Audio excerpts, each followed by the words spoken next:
Sa video natin ito mga boss, pag-usapan naman natin itong trim command at saka itong mga options niya. No? Meron siyang option na cutting edge, crossing, erase, edge, fence, mode, at saka itong project. No? Pag-uusapan natin ito kasi napakalaki po ng maitutulong nitong mga options nito kung magdodrawing tayo ng plano sa AutoCAD. Kaya lang mga boss, kung bago pa lang kayo sa maliit pa lang nating channel, huwag nyo po sanang kalimutang pindutin muna pala yung subscribe. Isama nyo na rin po yung like at saka notification bell. Ang unang pag-uusapan natin mga boss na option ng trim, kung magta-type tayo ng trim, etong cutting edges. No? Type lang natin yung trim. Kung mapapansin nyo, meron tayong cutting edges dito. Click lang natin yon. Kung titingnan natin itong command line mga boss, meron siyang select object na hinihingi, no? So, ise-select ko lang ito, yung edge na ito, then enter. Then, i-click ko na yung magmula dito sa edge na ito, matitrim natin yung gusto nating itrim, no? Ayun yung cutting edges. So, click lang natin yung cutting edges. Kung halimbawa, ito yung ititrim ko, click yung cutting edges, ito, then enter. Ayan yung cutting edges, no? Then enter. Undo ko lang. Ngayon tingnan natin yung ibang options, yung crossing naman, no? TR, then enter. Kung titingnan natin dito sa command line, meron siyang crossing option, no? Click lang natin. And then mag-click tayo sa banda rito. Galawin natin yung mouse. Ito yung crossing selection mga boss, no? Ayan, no? So, matitrim natin lahat ng tatama dun sa crossing box na yon, no? So, ayan yung crossing options, no? Meron siyang crossing selection. Ayun, nalalabas, no? Kaya ang susunod na gagawin natin, mga boss, ito namang erase option, no? Kung itatype ko yung TR or trim, halimbawa, ise-select ko yung cutting edges, ito, at saka ito, and then enter. Ngayon, magkiklik ako ng ititrim ko. Ngayon, kung ikiklik ko yung erase options, click ko ito, tsaka ito, enter. Napansin nyo, i-erase niya, no?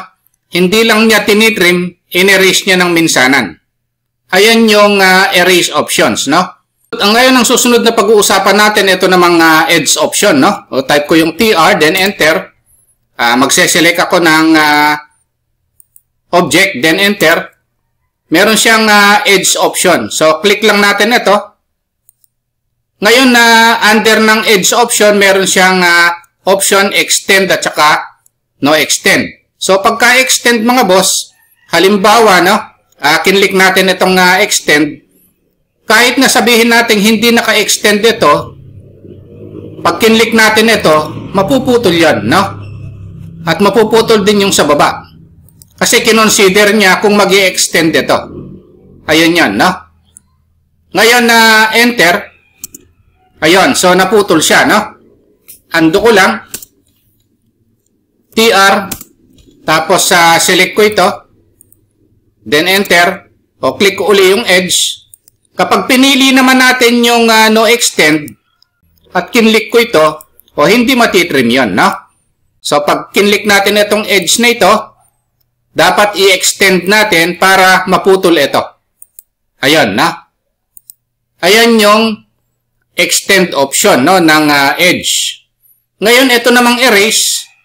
Since ito hindi na matitrim, no? Pag gusto nyo talagang alisin ito, meron namang option na erase. Ayun, no?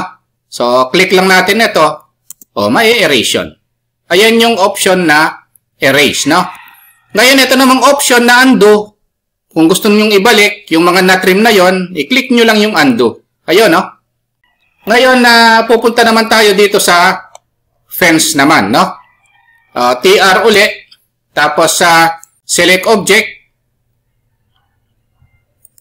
Tapos, enter. O, meron siyang option na fence naman, no? Ito. So, magkakaroon siya ng fence selection. Ayan yung fence selection, mga boss, no? Ngayon, ito namang mode.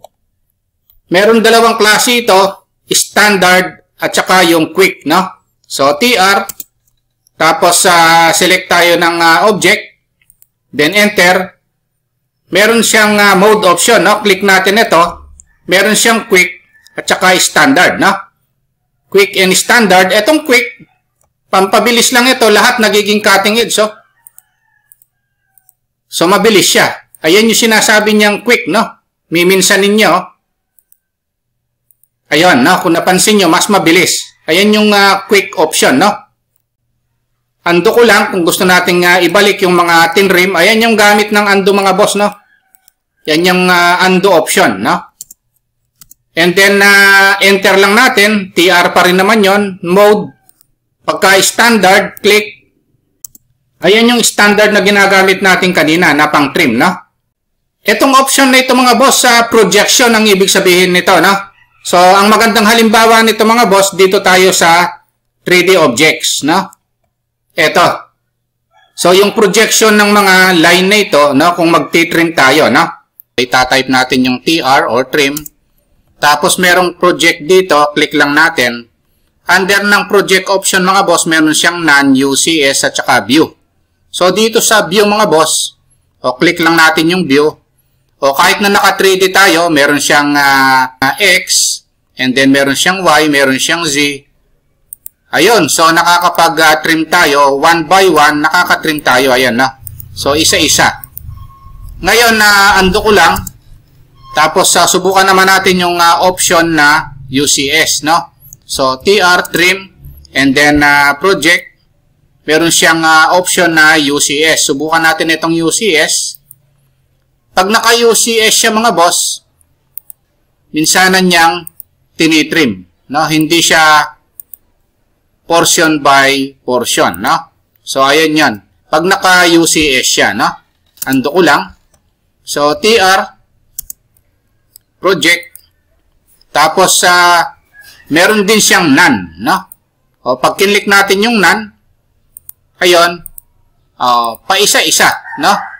Portion by portion. Hindi siya minsanan, no? So, kaya kung minsanan ang gusto nyo, TR, gamitin nyo yung option na project, tapos gamitin nyo yung option na UCS, no? So, minsanan niyang tinitrim yung buong line. Ayan, na. Okay, ayun lang mga boss, no? Yung naging topic natin dito sa trim command, mga options niya.